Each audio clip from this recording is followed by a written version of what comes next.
What's going on, YouTubers, gamers and hobbyists? Welcome to this little showcase of my Flames of War World War II Tank Combat Fury box set tanks. And here they are, they're so cute, look at them, they're so cute. I absolutely love these tanks. I love this scale. How cute is that? That is a German Stug. German Tiger. These are the Americans, the Shermans and the M10. Look how cute these tanks are, man. I've fallen in love with the 15mm scale. You know, if Games Workshop did their Warhammer like 40k in 15mm, oh, I'd be so there. It's just awesome. I'm absolutely loving this. Absolutely joy to build. Yes, there were some things like new learning curves for me along the way. You know, I'm going to invert the video anyway, so it doesn't matter. But let's take a look at them closer up here. So so this here is the Stug. The detail on it is incredible. I mean, just look at the detail there. That is phenomenal. Well, the Stug wasn't really like what you'd like a tank in the classic terms of the word. Didn't have a revolving turret, so it must have only gone up and down, or even maybe it didn't even do that. I don't know. But yeah, so it couldn't turn around and fire at the side or whatever. Obviously, the little gun on the top could. Now, I'm apologies to all Flames of War players out there. I am just starting my Flames of War, or really my historical adventure, so I know little to nothing at this stage. It is my intention to learn more though, so you know, please bear that in mind. But I just look at the detail. It's gorgeous. This was the first one I built. Now there doesn't seem to be like much in the way of less parts. The only things that seem easier obviously are the tracks, because you've got like you know, the single piece tracks, which makes it a lot better. But very intricate to build, and I had to like use my detailed tweezers, and of course my Tamiya extra thin cement was an absolute godsend. This stuff, because the other stuff would have just been too big, because you know, because of the small detail here. But I'm so blown away by this. It's phenomenal. Let's look at the Tiger.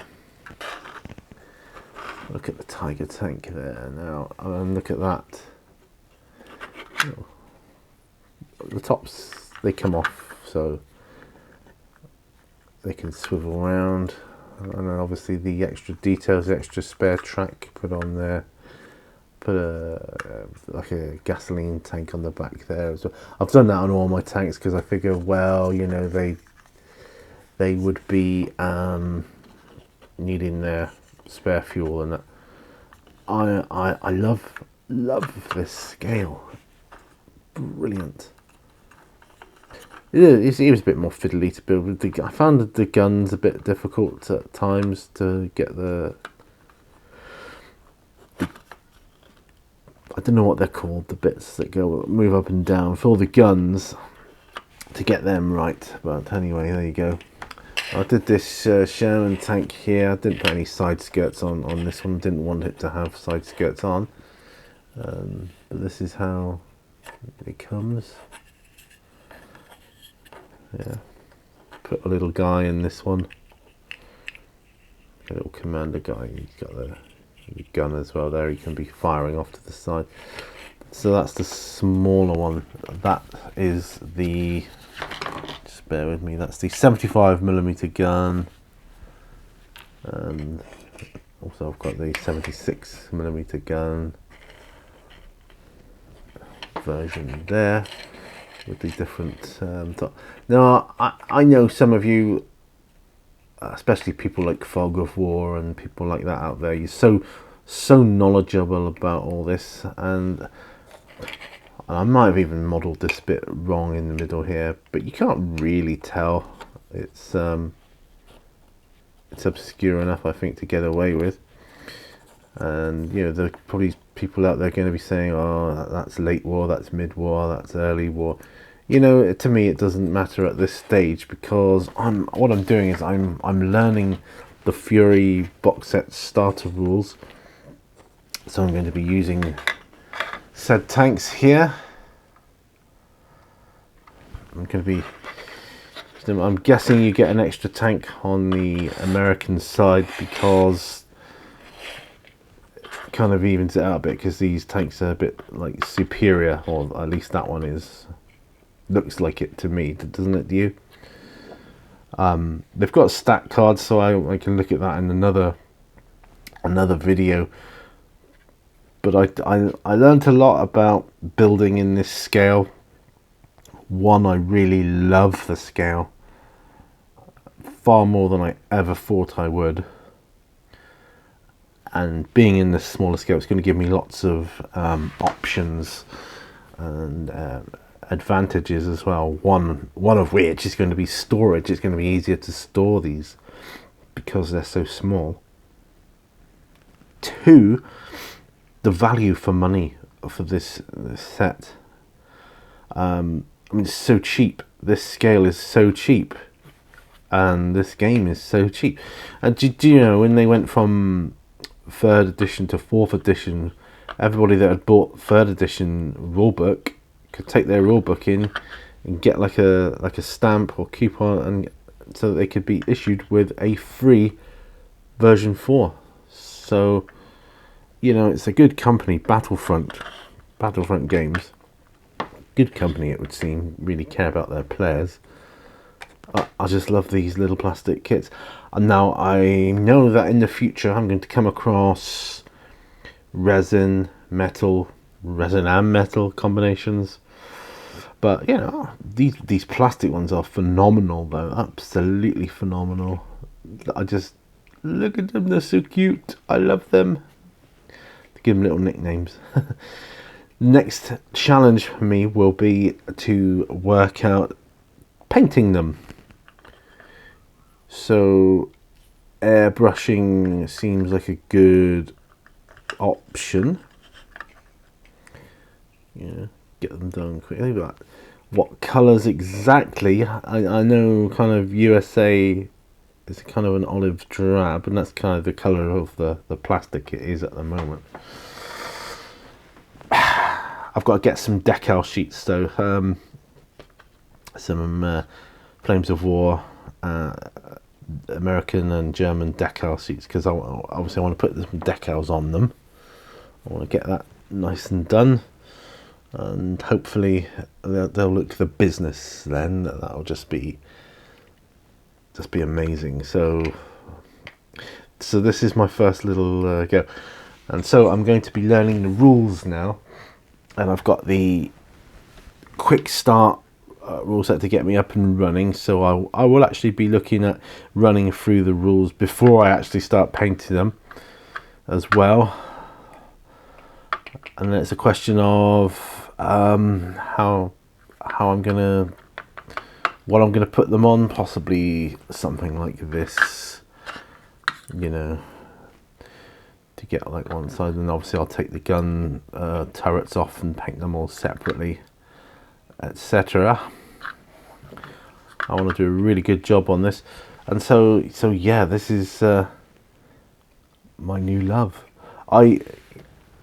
Story is I wanted to, with the kind of the new edition or a new box set coming out for 40k. There's no way on earth I could afford something like that at the moment. But I wanted a little box set to open and build and paint, and my love of the World War II from my bolt action days, this is the perfect solution. It's absolutely brilliant. I don't know why I didn't think of this earlier in my wargaming career, but there you go. 15mm, lovely scale. I'm very impressed with the detail on these models, and I am super looking forward. My plan is I will paint, and in the future of course I will do tutorials, but I want to do, like, I don't know, tutorials, showcases, and a little bit of a show and tell, a little bit, because I've got awesome books on the armory and tanks and whatever used from the Second World War.